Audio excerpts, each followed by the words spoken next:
Hey everyone, welcome to the Zelda Informer podcast. This is episode number 9. Although, here's a fun fact. Did you know we actually skipped an episode number like 4 episodes back? What episode number? I don't remember. Like episode 5 or I don't even know. This is technically episode 8, but it's episode 9 and we're just going to go with the flow. This week I have some special people with me, including my co-host, who's back apparently for a week. No, I'm coming back next week too. I'm back for as long as I can be back. Mr. Alfred, and then we also have our comic artist slash pretty much does anything I ask him to with images because he's awesome like that. Trey. Hey, how's it going?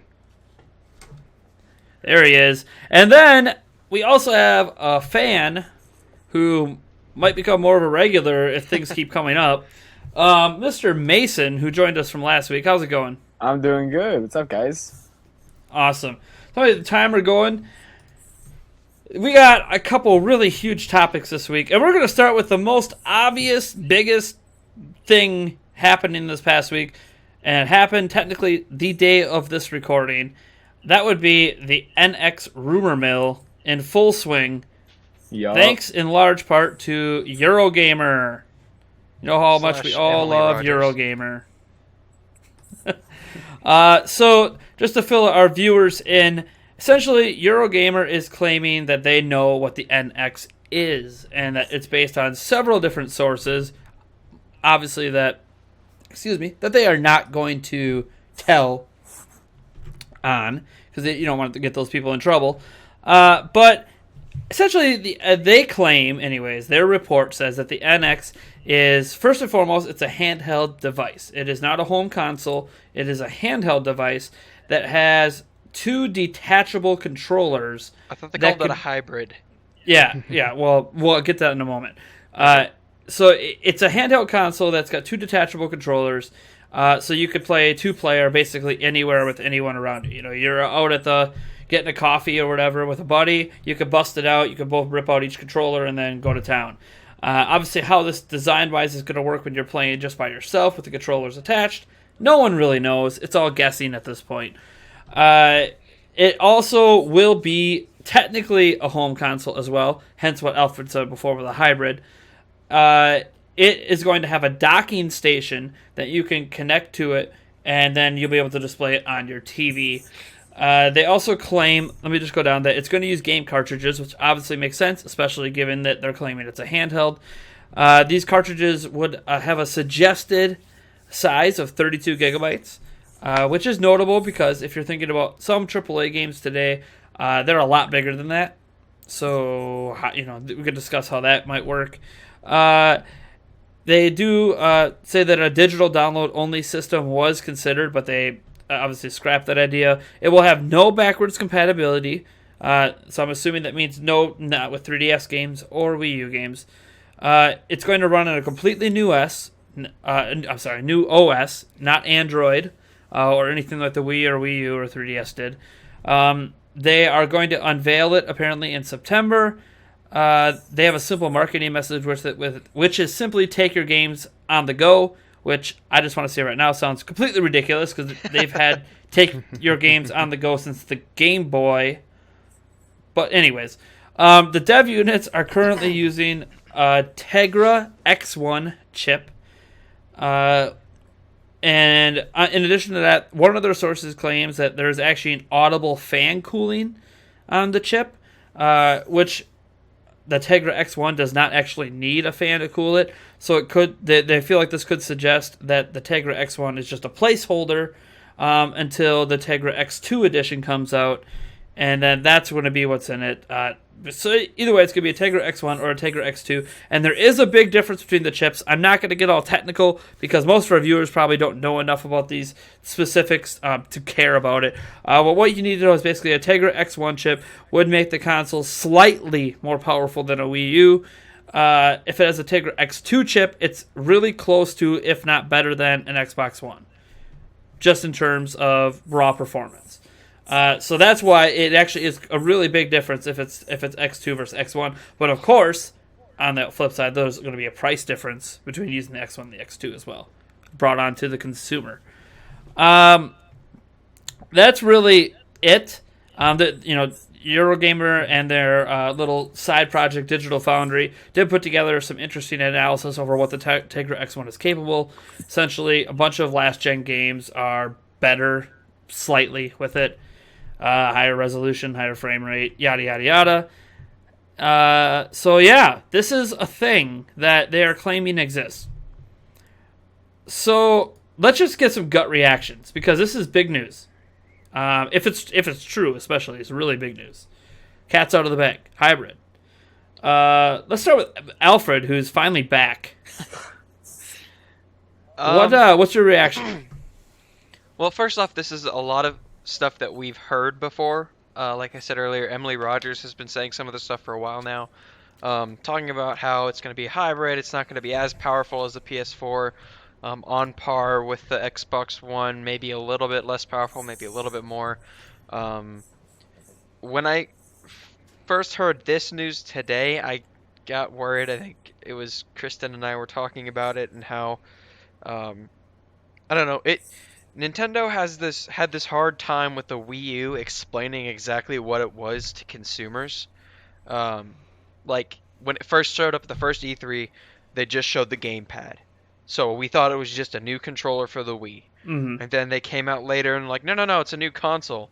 My problem here is you need to come up with a console that's powerful, but also simple enough to explain and to use. Because you're going to have to explain, if these rumors are true, you're going to have to explain how you're taking it on the go, what the dock is for. You're going to have to explain how they break apart and what the screen is for. Battery life, what it runs on, why this is a good idea, how it's more powerful, how it works with multiplayer gaming. Not to mention, you also have to explain the wireless aspect to it. There's just a lot of moving parts for this right now. Sure. Especially with there's going to be a docking station, which I assume is what you plug in to put it into the TV. Mm-hmm. That's what it sounds like, because it's a home console handheld hybrid, and so you'd have some way to plug it into the TV, but again, that's you have to sell the dock, you have to sell the two controllers. What happens if you want to have 4-player split screen? So more controllers, do you have to buy another one of the screens with the two controllers on the side? Will you be able to use Wiimotes or Pro controllers? And my first instinct was, how is Nintendo going to explain this to consumers to make them want it and to make it compete with the market right now? Because we're getting more powerful versions of a PS4 and an Xbox, and that's not necessarily good news if they've kind of been notoriously a generation behind every time they've released a console since probably about the Wii. So that makes me kind of worried that it's almost as powerful as the Xbox One, maybe a little bit more powerful, but not quite, considering we're going to see a new Xbox One probably in the fall of this year or the beginning of next year. And then... Well, are you talking about PS4 the S? No, the Scorpio. Oh, Scorpio's not till end of next year. Okay, well, the S is that's just the Slim, right? S comes out in October, but it does have slightly better hardware. Okay. See, it's still like, if Nintendo wanted to compete, they'd have to. I want to see them go a step further, because it seems like they're content being on the same level as whatever is currently in the market right now, but including some sort of gimmick to make them separate. And that worked great with them with the Wii, but I can skip stones pretty well once, but I can't really do it again. And that's kind of what I feel like they're trying to do. They're like, hey guys, look what we did there. And they're like, come back, let me try it again. And then they fail with the Wii U. And it kind of worried to see what they're going to do with this. If this is what the NX is. For all we know, it could literally just be like a GameCube 4.5 or something. I don't know. Well, I'm torn. Because how do I put this? I wasn't excited by the news. In fact, when I first was reading about it, getting ready to report it on Zelda Informer, I felt a little I kind of let down, I guess. Mm-hmm.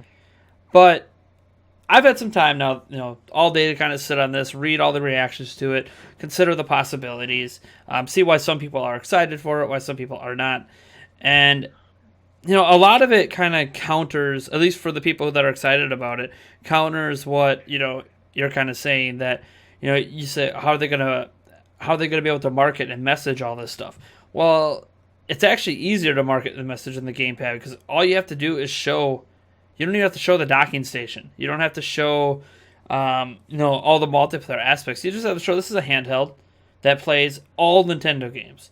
So, like all home console and all handheld games will be on one single device, and that's going to be the marketing plan. And selling it at an affordable $200 to $250 price point, with a separate docking station to let you hook it up to your TV.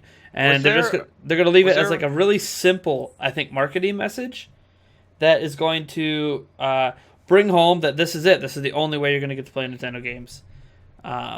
And here's some reasons why you should agree with us that that's awesome, but they're going to kind of leave it at that. It's kind of like how I look at it as how Apple markets every new generation of phone they have. They don't really go into all the little nitty-gritty details when they're first marketing it about everything that phone can do. They just bring up one or two key features, and that's the marketing message. And I think if Nintendo's paying attention to Apple, that's what they'll do with this. They'll just bring up a couple features, like the detachable controllers will be probably one of them for local multiplayer. And then, something else about the system, whether it's the operating system or something. And that's it. Their marketing message, as apparently the report claims, would be that it is, gaming on the go, which, again, I think is a terrible marketing message because they're pretending that my phone doesn't play games on the go, that my 3DS isn't games on the go. Like it's, you could argue it's, you could say home console games on the go, I guess. I know the PlayStation Vita kind of dabbled into streaming games to do that. But like, again, it's more so home console Nintendo games on the go. Unless you could somehow say, oh, we're getting the new Call of Duty, the new Assassin's Creed, we're getting the new Far Cry. You start getting all the big AAA games, okay, and then you kind of have an argument about home console gaming on the go. But I don't really think they're going to just get those games. Just even if they think they're going to, I don't see it happening. Just look at the support the Vita got. It just what? Wasn't there a report a while back that said that the NX wouldn't be? I think it was either it wouldn't run at 60 FPS or it wouldn't have 1080p. The handheld probably won't.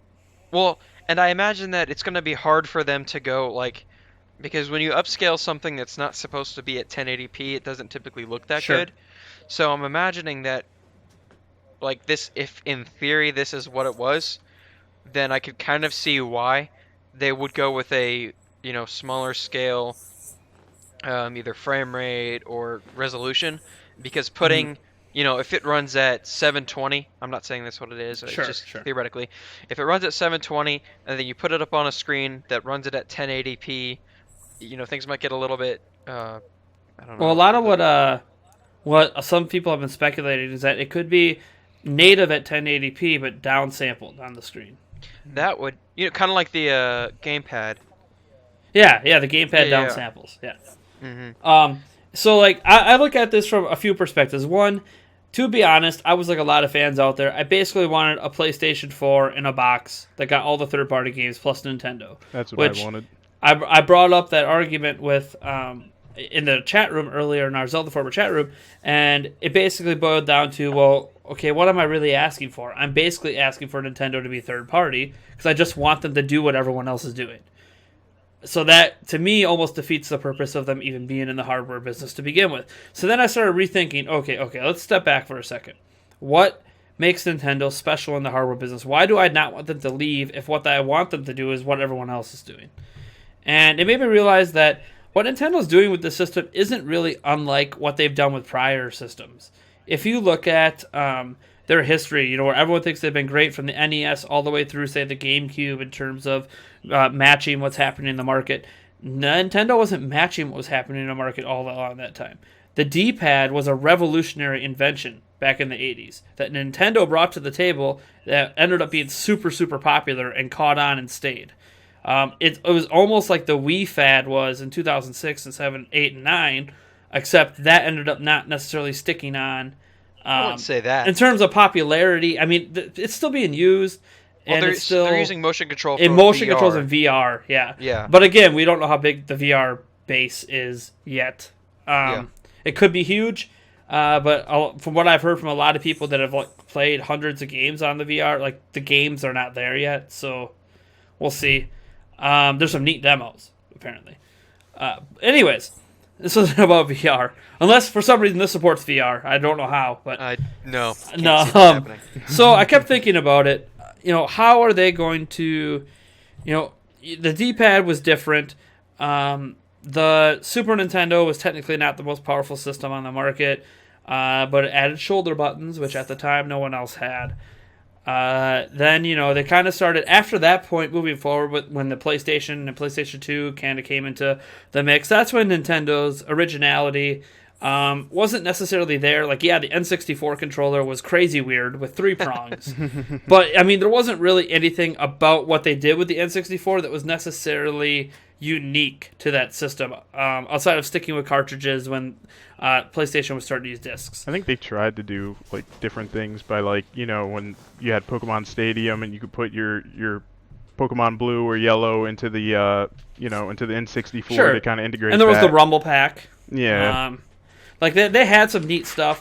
Plus, the expandable memory was something that no system had done before. But it really wasn't anything that was revolutionary, like say the D-pad was or motion controls were. And then you kind of look forward. They went to mini discs. So like Nintendo has always tried to do something new with their systems, whether or not it was a success. It's a different story. The gamepad, obviously, with the Wii U, was another attempt. And now I look at them as rethinking the gaming market. Reality is, if you look at the history of video games, there has rarely, if ever, been a period where 3 similar consoles were able to survive in the market. And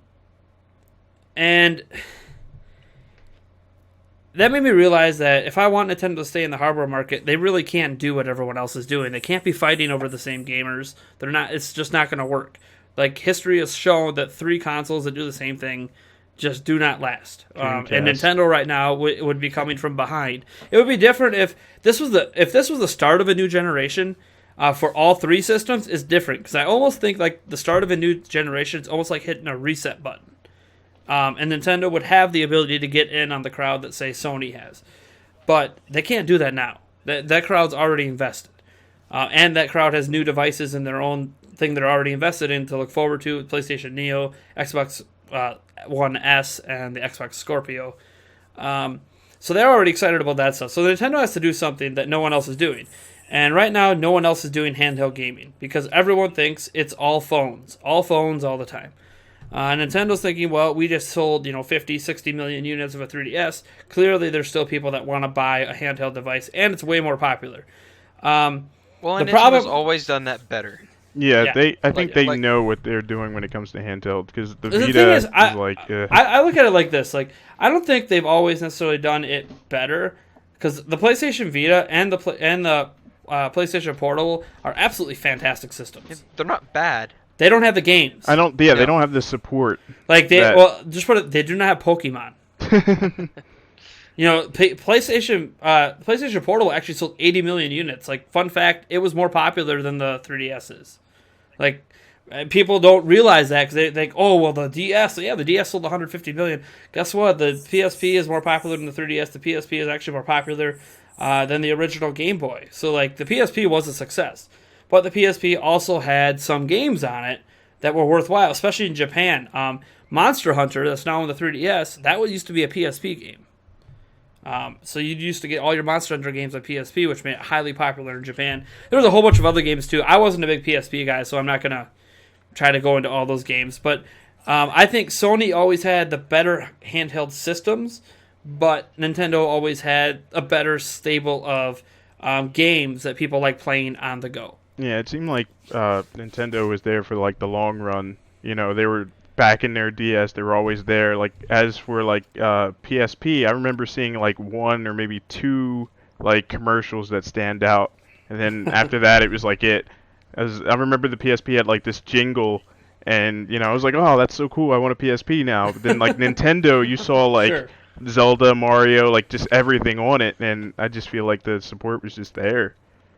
So, no, I would say my concern with the handheld and the docking station and the console is home console gaming would obviously, at least on the surface, appear to be limited because you're limited by what you could put in a handheld.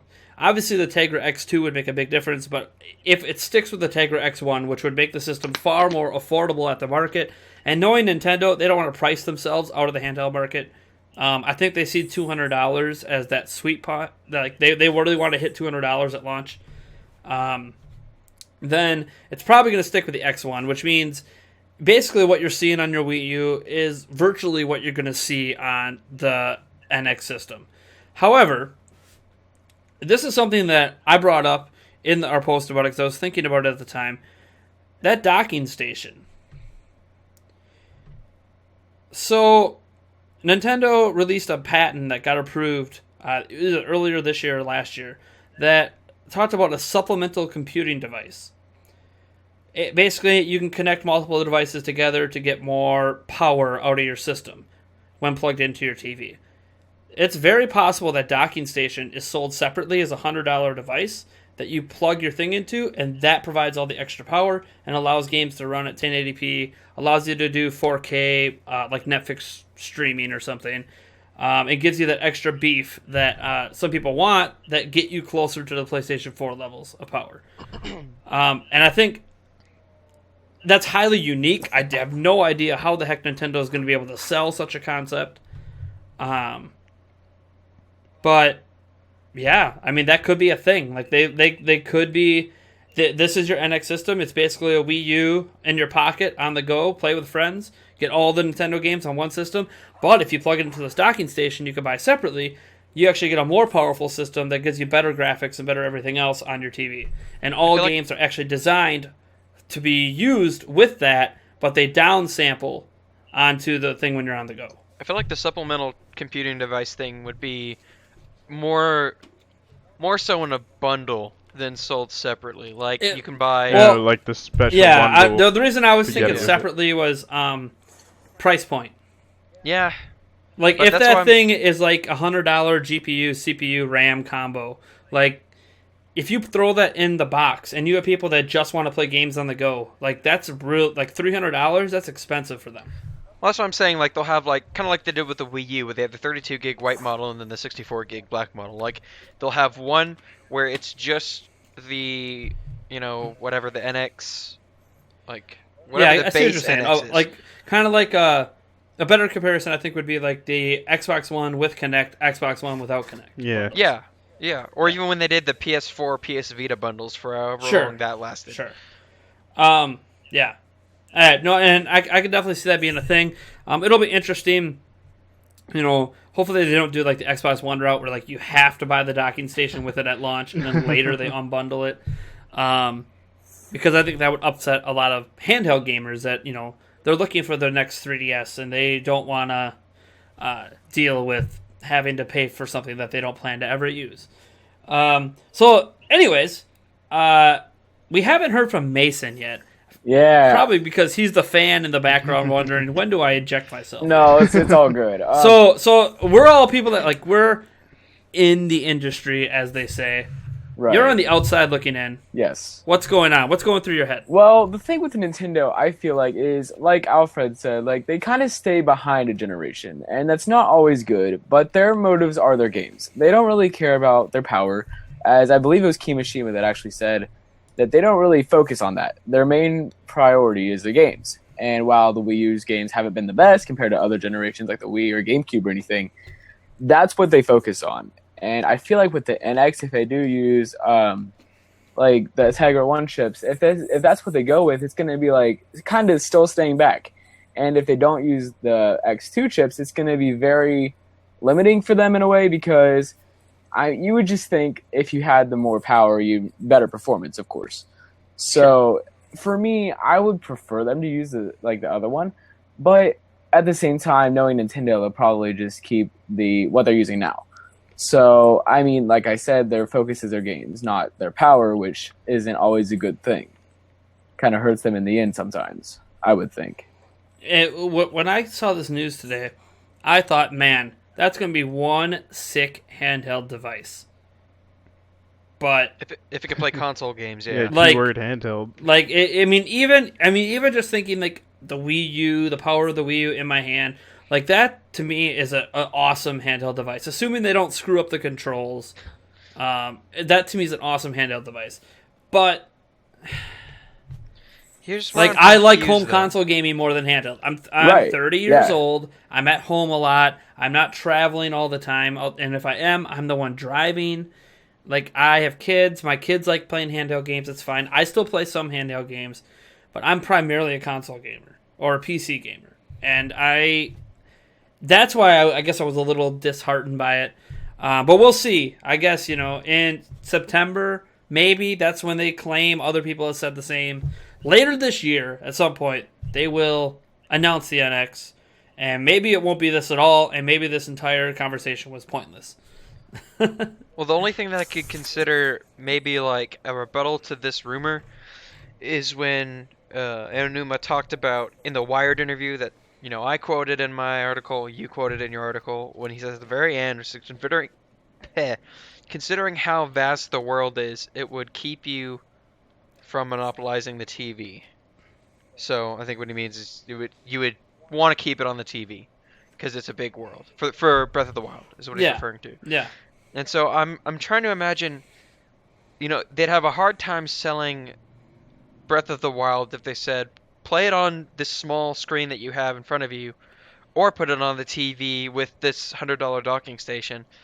I don't know how well that they would be able to sell that. Well, I think their concept, if you think about what was one of the main ideas behind the Wii U, like one of the things they tried to sell with it was off-TV play. Yeah. And I think that's what they're kind of looking at with this is off-TV play was great, but it was flawed because you were tethered to your TV. I think I can see that, kind of like It's like this is like a better solution to off-TV play. Like you're on your TV, someone's show's coming on. All right, well, they're watching Game of Thrones. Let me grab this and go in the other room. Or maybe keep even playing. a different approach, like doing maybe the Pokemon Go route where you're not playing the full game of Breath of the Wild, but you're going out there and you're getting items for Link or something like that, where That's it a good kind idea. of Sure. add like stuff that. to it. Oh, but not, dude, I totally want like a mobile app companion. that would be awesome. Also, one thing I was thinking, like, because it uses a docking station, is it possible I could buy multiple docks for all my TVs? Plug in any room? That's That'd be true. great. That I would feel be like kind you'd of probably have to carry the docking station with you, is what I'd imagine. I mean, I'm sure you could. You Well, probably have to because buy, if you think about it, $100 if it's a ones. docking station, which means it just sits there, it's plugged in all the time, and I just drop my console into it, and it works through whatever connection it uses. In theory, why can't I just buy multiple docking stations? Because there's nothing stored on the docking station. It's true. It's all going to be on. Well, I'd imagine that there's going to I be. mean, there might be external storage. I don't know. Yeah, I mean, yeah. I got to imagine since they're supporting digital, there has to be like support for external hard drives somehow. See, I could see I don't that, know. but You know what? There's a situation that might occur where I have like 3 different things hooked up to my NX on my gaming station to play it on my TV. This is gonna get crazy. It'll be like when you had the Game Boy thanks for Color. this stuff, Eurogamer. I don't know, I would have think, rather waited for Nintendo. This is a case where I almost wish this stuff didn't come out if it is true, because there's so many questions that I have that probably will be answered when it's actually unveiled. So like all my fears I have for it might not mean anything, or I might have completely new fears that are totally justified. Nintendo, if this is it, the cat's out of the bag. Just like next week, unveil the thing, please, please. So we're almost done with that segment. I knew this was going to take a majority of the segment.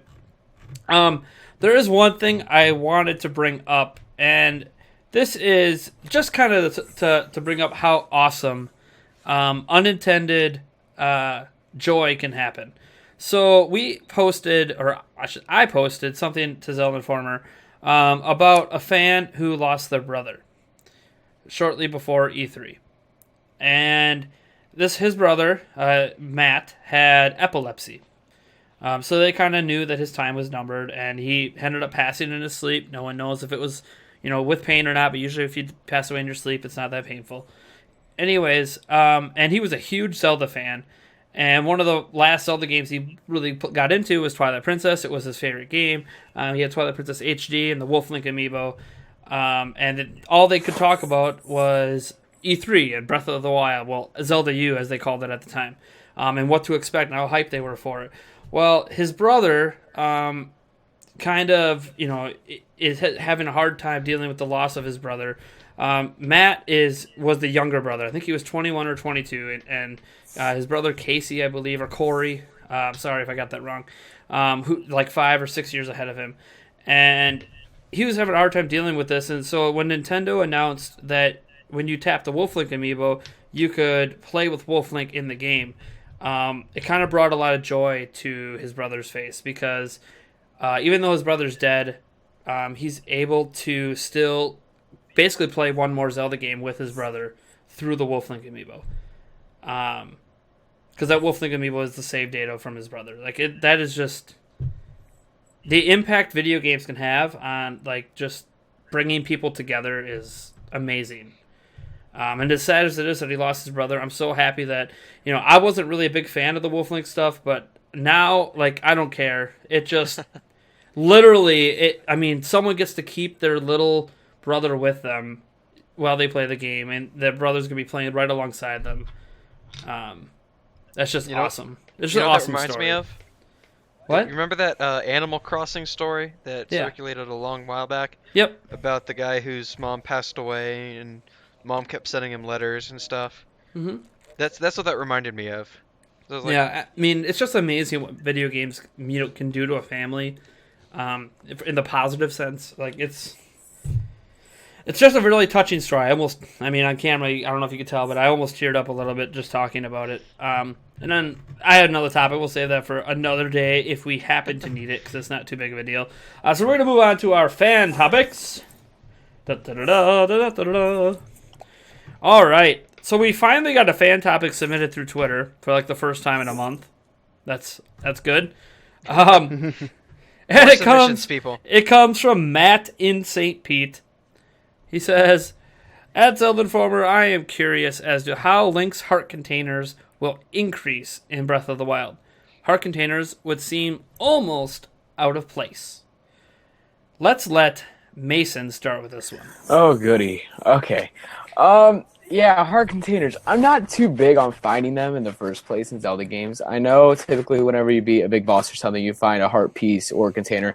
I'm still relatively new to it, so right now in my mind I'm trying to grasp what I would imagine. Because the game is so large, you can find them anywhere in any other Zelda games, on top of cliffs, behind things, after you blow up a boulder, something like that.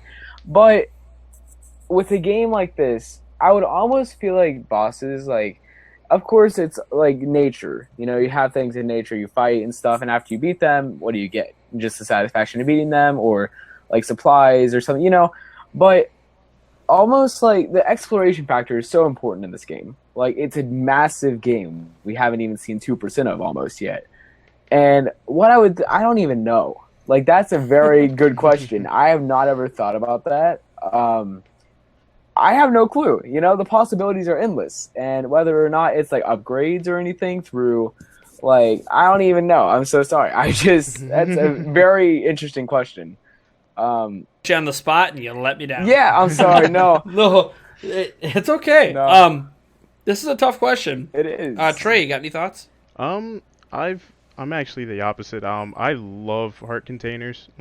Just going around trying to find them, putting them in weird and quirky spots. I encourage exploration. I'm hoping that maybe you can find some in shrines, or I'm just one of those guys who I'm not all about I got to beat it this fast. I want to take time and Sure. and actually I'm gonna blow up that rock because it looks suspicious, even though I know nothing's behind it. I'm one of those kind of guys, so I feel like I need the heart containers just to give me that extra so when I go and fight one of those random bosses, in like a random area, I'm a little more prepared because I actually took the time to explore. I don't want to, just walk around and have like few hearts, and then say I run into that rock boss, and then I'm like, oh man, I'm screwed. I You want won't to. be screwed. I hope not. But yeah, I mean, I want to. I hope that they keep the heart system in there. I mean, it's unique. It's Zelda. Whenever you think of Zelda, you're like, oh, 3 hearts. So I kind of want that in it. But then I Sure. also want you know other things to play a factor. So like potions and magic. To kind of like enhance your hearts, maybe temporarily add that RPG element into it. I'm That's glad just you my brought take. that up. I'm glad you brought that up because you can make a potion that increases your hearts. I It's showed awesome. that on the stream. Temporarily. It's Yeah, temporarily. that's what I want because it's like it's like classic RPG kind of. Yeah. Another thing I was thinking is I don't think they're going to completely get rid of heart containers because Link's health is still measured in hearts. So I think they're going to keep heart containers, but it's going to, instead of finding like pieces of heart, because when I was going through the inventory menu, I didn't see like that normal spot where you would see, okay, this is how many heart pieces you need to collect to get the next one. They didn't have that in the inventory system, and it's possible they just took that screen out of the demo. But I think they're not going to have it where you find heart pieces to put together to get heart containers. I think it's going to be more like if you beat like each boss at the end of however many dungeons there are, when you beat them, you will get a full heart container like you do traditionally. And then, assuming that bosses are even at the end of dungeons, because they are breaking traditions, so who knows. But either way, you complete a dungeon, you get a heart container. I think that's still going to be a thing, and that's going to be an easy way to increase your hearts by 4 or 5 before the end of the game. But obviously in Zelda, we're used to having like 20 hearts, right? Yeah. I think how they're going to handle it outside of potions temporarily increasing is I think clothing is eventually going to affect the hearts. Like armor and stuff. Yeah. Yes, I think like Yep. the better pieces of armor you get, the more hearts that you can find. And I think if they do include, say, the classic green garb, and that's something you get way late in the game, that alone might be worth like an extra 5 hearts all on its own. So like just kind of things like that to increase your health. That makes a little bit more sense, kind of when you're on the battlefield. The better armor you're wearing, the more hits you can take. So it would make sense that the better armor you're wearing, the more health you have, in terms of a video game. So I think that's more the route they're going to go, and it will be possible to max out your hearts and then still take a potion to get extra hearts on top of that.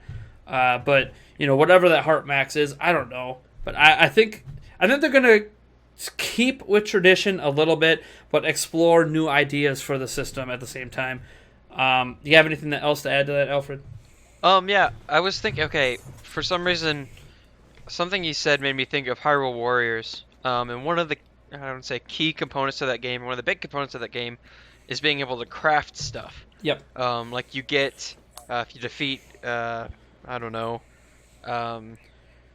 a bokoblin, you get its shoulder piece or something, and you collect X amount Sure. of those materials, and you can increase, the time it takes. Yeah, For you to we get do knocked get back. things like that, like Yeah. collection-wise. We haven't seen any use for them yet. And so what I'm imagining is, maybe you have to collect certain rare items, that maybe there's only one of them, or maybe there's only 2 of them, or there's like X amount, and then Or you it's have to really craft- hard to get.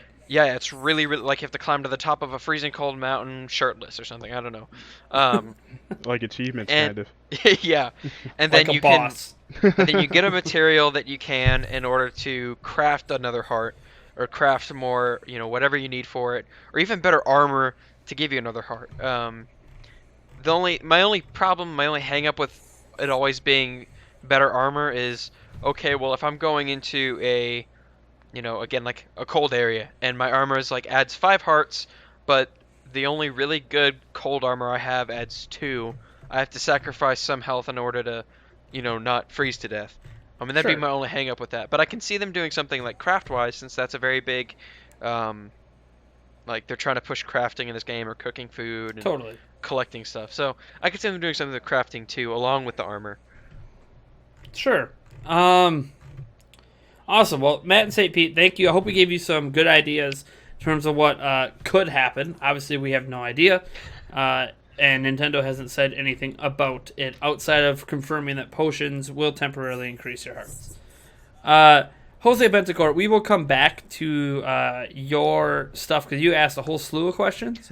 And the thing is, these are really good ones, so we might be able to dedicate like an entire fan section to you next time. So we're gonna go to Jeff De La Rosa. That's from our Facebook page. He says, "What possible DLC could be in store for Breath of the Wild?"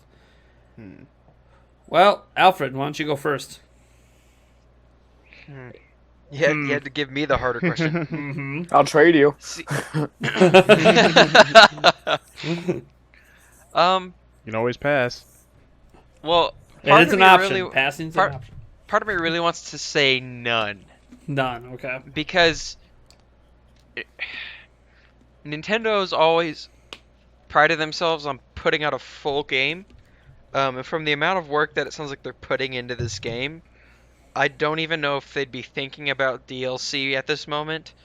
I have one question. Does anyone know, did Xenoblade Chronicles X get DLC? No, I don't think so. Not that I can. it didn't. You had that 10 gigabyte download of extra stuff, but that wasn't DLC. That was just to get the game to run quicker, I think. Yeah. Oh yeah. The optional. Yeah, and that could even be used as an argument for why to get on NX, but that's neither here nor there. I just you got to think about the type of game that Zelda is and how different it is than anything Nintendo's done. And I guess the DLC really depends on if the game has like a definitive ending, because all Zelda games have had a definitive ending, like after the Ocarina of Time, after you beat Ganondorf or Ganon, that's the end. The only thing you can do is go back to the previous save right before you did that and explore again. Well, I mean, technically the ending's not definitive in Ocarina of Time. Because Okay. you get sent back in time to stop Ganondorf, but then you don't know what happens after that. And that's when in Majora's Mask, Yeah. I'm talking like the game, if it has an end part, like like Twilight Princess. We'll go with that. It had an ending. It literally said the words "the end" at the very end after there was a resolution to the plot, and it's always like it's a little bit. I'm a little skeptical that they do DLC for a Zelda game in the first place, but I'm skeptical because they always have especially because it seems like they're focusing more on story. Nice. So I know that they want to have like a beginning, middle, and end to this, and if they have an end, I don't know if they'd be like, but wait, there's more. Same bat time, same bat channel. I just can't see them doing that with Breath of the Wild, so I'm going to say I don't think there's going to be any DLC for the game. Prove me wrong, Nintendo. I'd be very happy with that, but I just can't see it at this point. DLC-wise, I'm the opposite of Alfred. I want DLC. No, I do too. Like, I really... Like, you made it sound like, they're not going to do it. They shouldn't do it. No, I'm like, I can't see them doing it. I would like it. I'd like it if they were like, but Ganon came back in like a Voltron suit. So, I think, okay, so first let's bring up some good DLC examples that involve Nintendo. Mario Kart 8. Yes. Yep. They basically doubled the size of the game. Story-based game. Yeah, I know it's not a story-based game, but they doubled the size of the game. Right? Or did they double or almost double? Anyway, there was a lot of content they added. And the original game didn't feel cheated because it was just as big as all the prior Mario Kart games. Mm-hmm. Outside of the battle mode, that thing just sucks. Nobody counts it. Nobody pays attention to that, right? Let me see some other good. I'd argue what they've been doing with Fire Emblem has actually been pretty decent. Fire Emblem DLC is, I'd say that's the outlier in terms of story, because it kind of takes place. Think of all the other if you think of non-Nintendo games, because the hard thing with Nintendo game examples with story is that Nintendo doesn't have a lot of games with story. Right. They have stories, but they're really simple. They're just backbones. They're not really there to be anything else. If you think of other triple, like The Last of Us had DLC, The Witcher 3 had DLC, but that's all prequel stuff. Well, as far as I'm The Last of Us, the DLC for that was prequel. Sure. but it DLC wasn't for The Fire Witcher. Emblem, that's true. And The Witcher's ending was pretty definitive. Yeah. I mean, See, like, and that's why I look at Breath of the Wild almost in the vein of like The Witcher. You could have this big definitive ending. In fact, you could skip the entire story in Breath of the Wild and go have that big definitive ending, within hours of starting the game. But I think the story is going to work in a way that this game is about the world, right? It's literally called Breath of the Wild. So while you can go complete, the very end of the story right away and put Calamity Ganon to rest and see the end credits, they want you to explore the world. Like they build this giant world for you not to go play in it. And that's where DLC comes in really nice, because that's kind of what they did in The Witcher. They built this big immersive world, and you can rush through The Witcher and get to the end and see the end of the story, playing on the easiest mode, I think within 10 or 15 hours. Like, it doesn't take you that long. But there is a post-game, and this kind of gets into a bigger question with Zelda, if there should be a post-game in Zelda. But I think if there ever was going to be a post-game, that Breath of the Wild makes the most sense, because it's about the world more than it's about that individual story. And because it's about the world and about these little stories within the world, be it about the characters, about what happened to Hyrule, about, why Link was asleep for 100 years. Like, the story about the game, I mean, the base goal of the game is to stop Calamity Ganon. And there's nothing stopping you from stopping him right away. So, like, they literally tell you, this is what you were awakened to do, to go stop him. You can go stop him. You don't have to do anything else.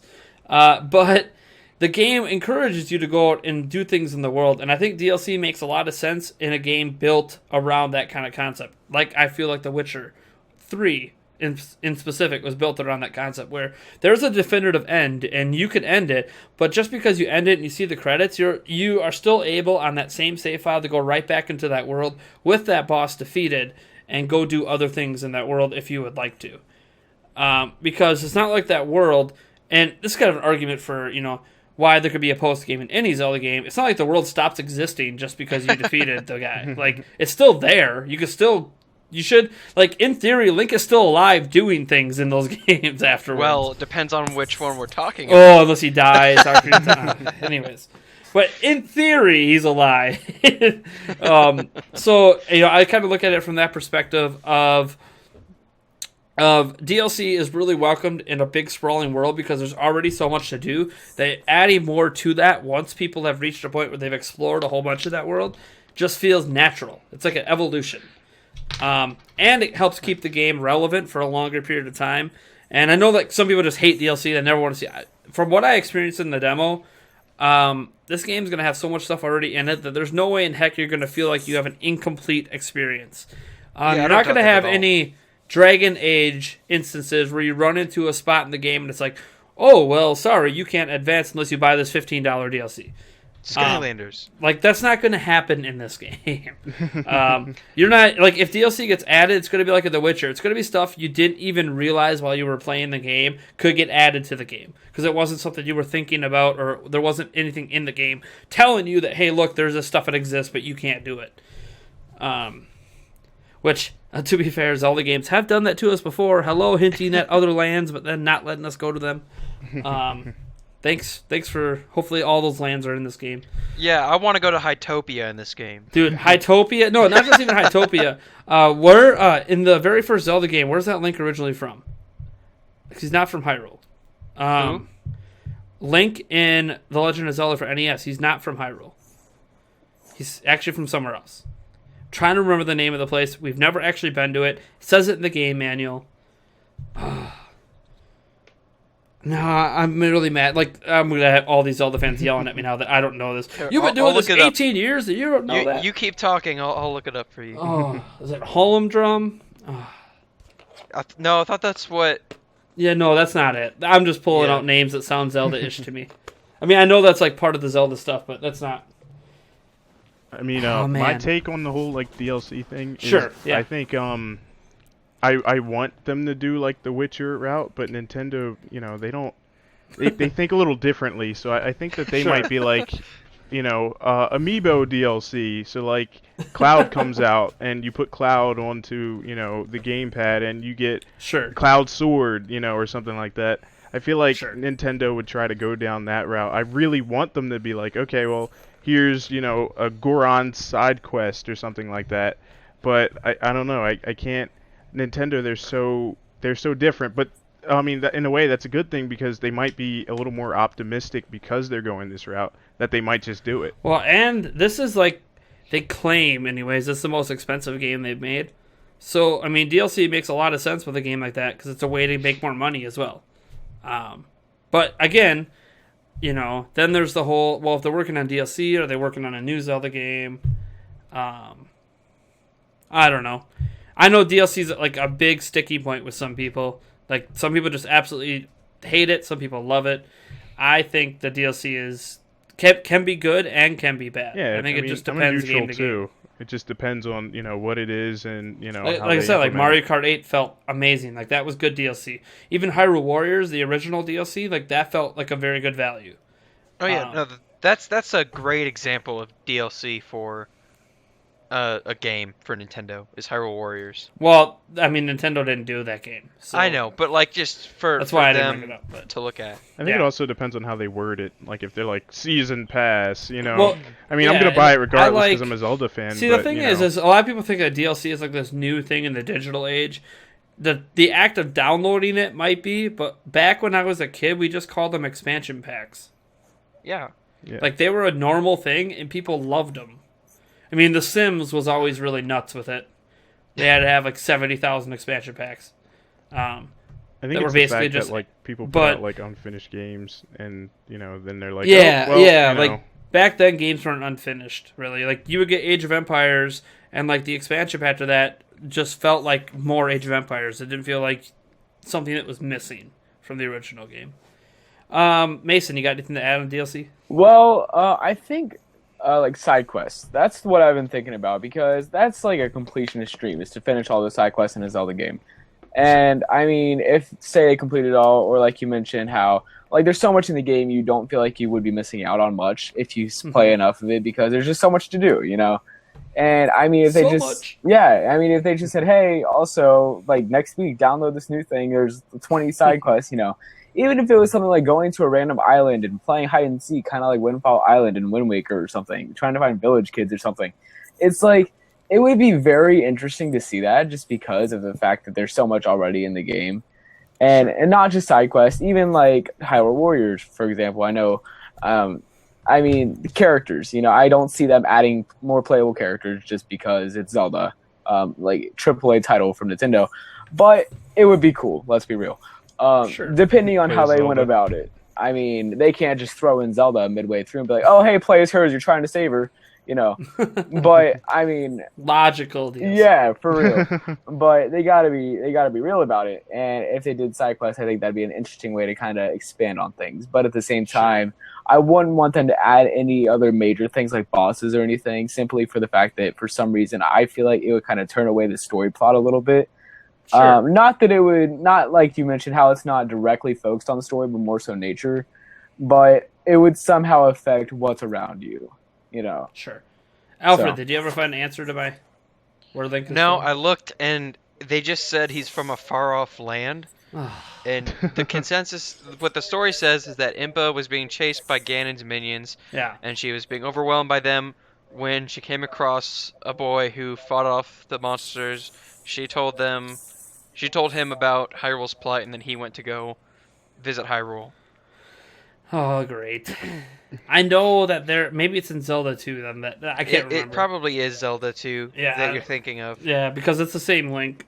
I don't know. Anyways, like there's other lands we haven't been to that would have been really cool to see. Anyways, we've obviously spilled over a little bit with our fan topics, but that's okay. You guys keep sending us amazing fan topics.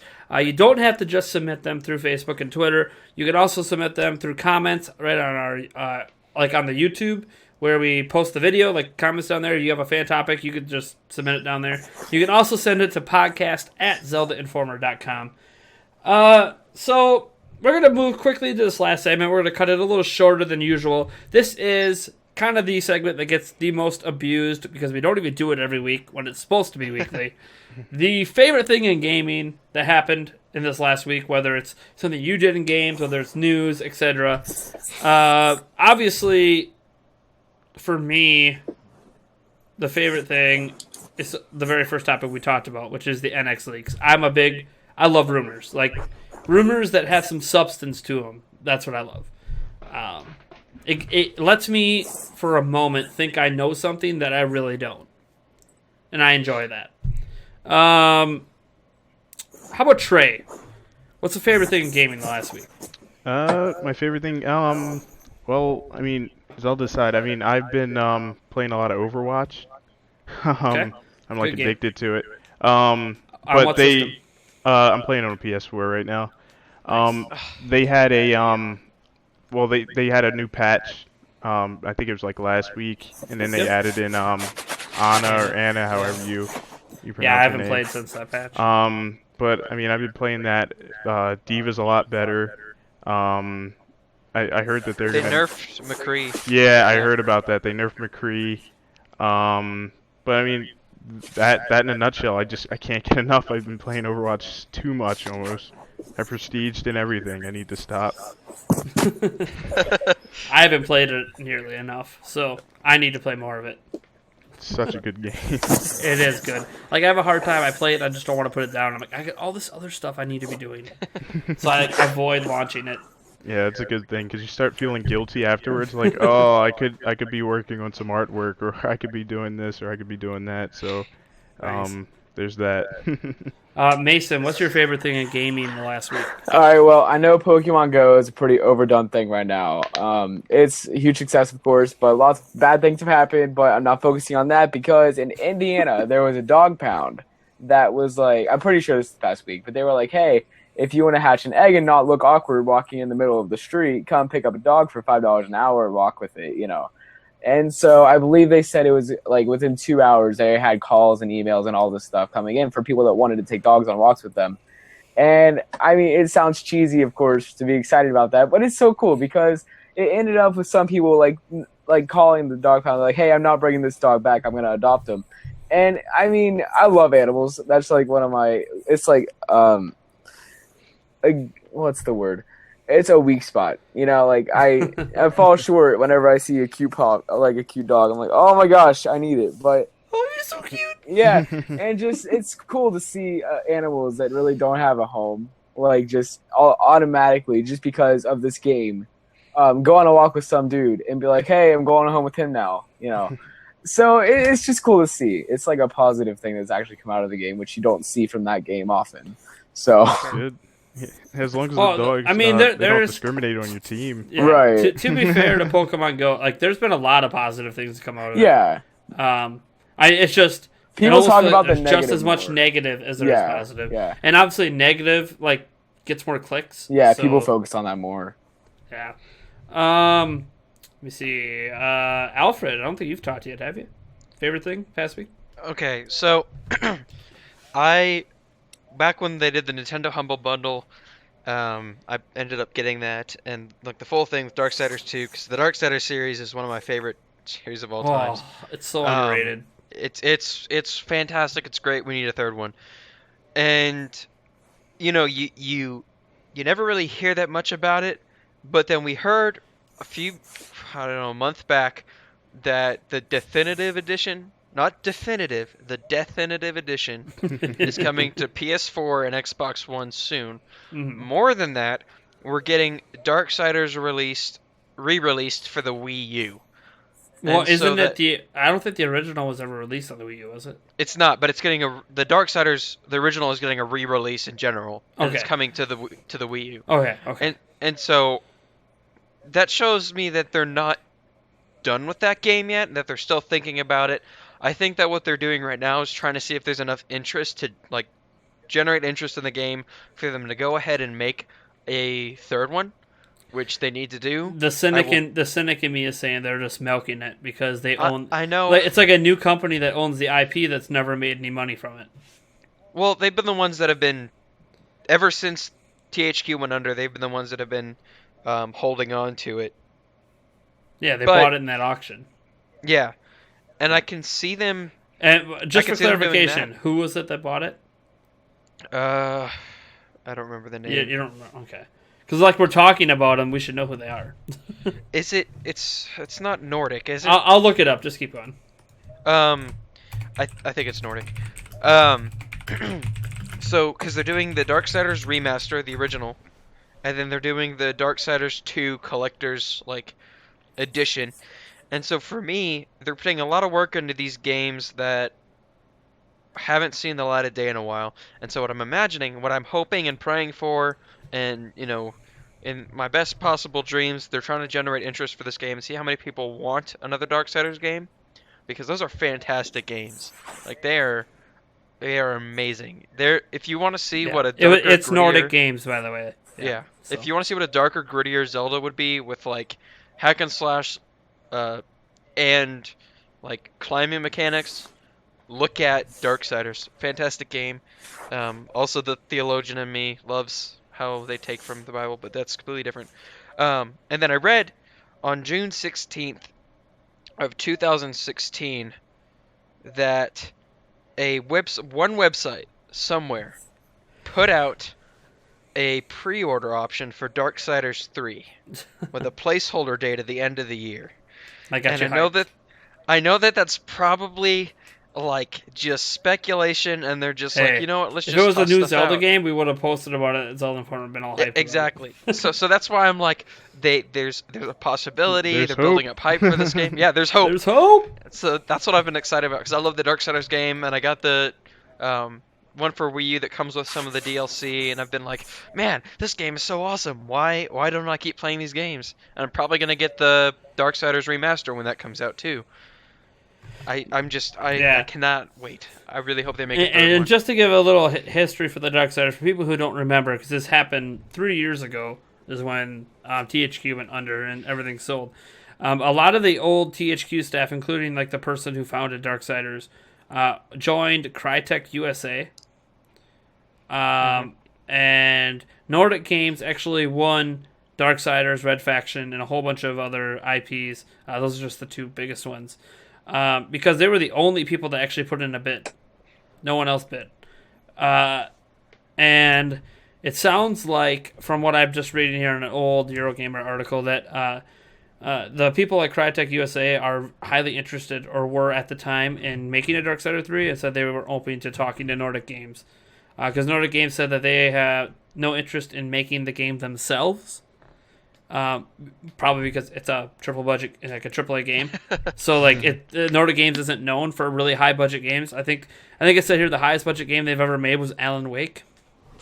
So they're not really known for high budget games. So there is a potential that Nordic Games and Crytek have been in talks and kind of hooked up, and it's in the works. Who knows? Because I think Crytek isn't Crytek also owned by EA. I hope not. I'm trying to remember. So if I remember right, Crytek is not the final parent company. There's also one more bit of news that I'm not really supposed to know, but if people have made it this far on the podcast, they should probably know. And this is just like, if you really care about this, I've heard from a reliable source that production has begun on Borderlands 3. So if you're a Borderlands fan, they've begun production on that game. I know that's weird, you hear it on a Zelda podcast, but I heard that news from an undisclosed source, and yeah. I can No. believe that. I'm not mad at you for sharing it. I lost all interest for Borderlands after I found out they stole money to make Borderlands 2. Seriously, if you guys don't know the story behind that alien game, whatever it was, Colonial Marines, you go on Google, type up like the true story behind Alien Colonial Marines, and you'll find out the people who made Borderlands 2 stole the funding from that game to make Borderlands 2. Wow. It's absolutely ridiculous what they did. I cannot even support anything they do. I still that like sucks Borderlands. because Borderlands 2 is a fun game. I had a lot of fun. Me and my best bud Eric, we played Borderlands and Borderlands 2 a ton.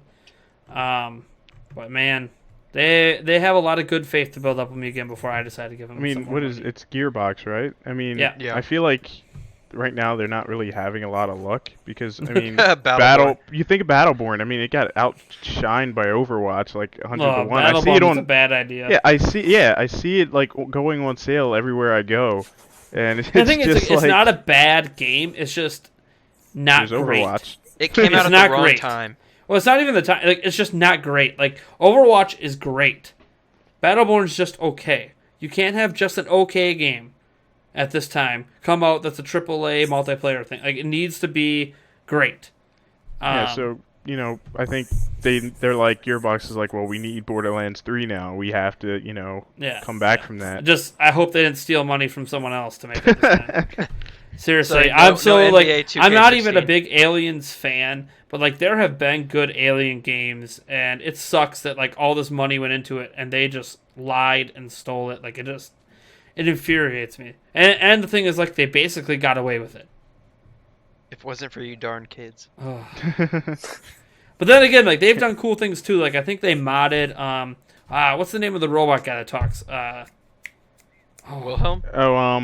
Claptrap. Claptrap, yeah. Like I know, like there was this one person who wanted to like propose to his girlfriend, so like they modded like a little clip together of him asking of like Claptrap popping the question. I remember reading that story in Kotaku many years ago. Like I don't think all the people like Gearbox are bad, but whoever managed their financing, that guy better be canned.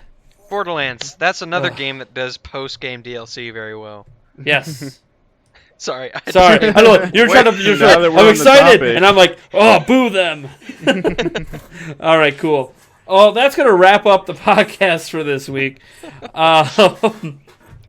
You can obviously find the podcast right on Zelda Informer or at podcast.zeldainformer.com or on YouTube where our video version lives and we have a playlist for it. Subscribe if you like this podcast. Hit the dislike button if for some reason you hate us. I'll forgive you. It's okay. We're not for everyone. I don't think. Maybe we are for everyone. Hey, Is I this give an you E a for major everyone podcast? insider tip to the industry. I deserve a like for that. Yeah, and when I go on He iTunes, deserves a follow on Twitter. Oh, jeez. Just one. I just need one. Just one. Speaking Just of one. Twitter handles, why don't you guys throw out your Twitter handles? Oh boy, I can't even talk. It's time to end this bad boy. Twitter handles, go, Alfred. Full Metal Alfie. Yay, Yeah. Trey. At Neku Shadow 5, I do commissions, artwork, you name it. Just message me. Yeah, and Mason. My username is at Mason of Delfino. I just talk about Amiibo. That's about it. Someone's got to do it. Yeah. Because I'm definitely not. Although I am excited for the 3 Zelda amiibo coming out. But Yes. then again, Yeah. I They look love good. Zelda. So obviously, this is the Zelda Informer podcast. You can follow me at Nate Chance. You can follow Zelda Informer at Zelda Informer. As I say every week, if you're on a social media thing and you're trying to find us, just type in Zelda Informer. If we're there, we'll pop up. If we're not, let us know so we can get there because we want to be there. Yeah, we want to be where you are. Enjoy the show. Enjoy your weekends and your weeks. Let us in your and- ears. Yes. Yes. Let us soothe you to sleep at the calming sound of our end music, which isn't very calming. Have a good day. See ya.